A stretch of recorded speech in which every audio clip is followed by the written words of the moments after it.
জয় হিন্দ, welcome to Bangla defence news. MiG-21 তার last flight চণ্ডীগড়ে complete করলো। এরপর এটা রিটায়ার হয়ে যাবে।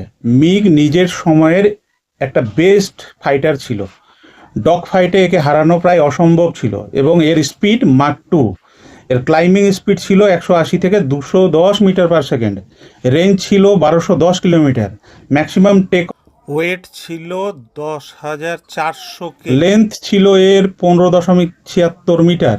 উইং স্প্যান ছিল 7.5 মিটার। এটা একসময় জাগুয়ারের সাথে ভারতের আকাশে রাজত্ব করেছে।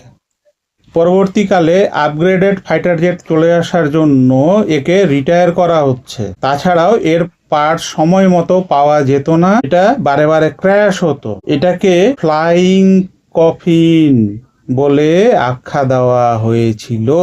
আসি দ্বিতীয় খবরে। অ্যামকা আসার আগে ফাইটার জেটের গ্যাপ পূর্ণ করার জন্য ভারত তেজস মার্ক 2, যেটা 4.5 জেনারেশনের মাল্টিরোড ফাইটার জেট এবং ভারতের স্বদেশি এয়ারক্রাফট, এর প্রথম প্রোটোটাইপ মার্চ 2026-এ তৈরি হয়ে যেতে পারে।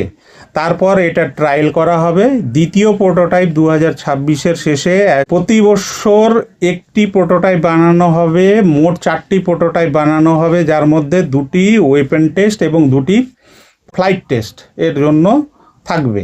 সেনাবাহিনীর 5টি হাতিয়ার, যার মধ্যে air to air, air to ground হাতিয়ার টেস্ট যদি সফল হয় তাহলে প্রোডাকশনের জন্য ছাড়পত্র দেওয়া হবে।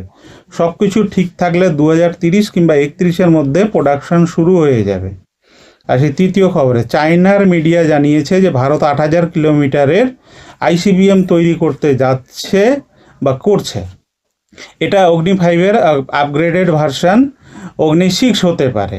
500 কেজি ওয়ারহেডের সাথে 8,000 কিলোমিটার পর্যন্ত আঘাত হানতে পারে।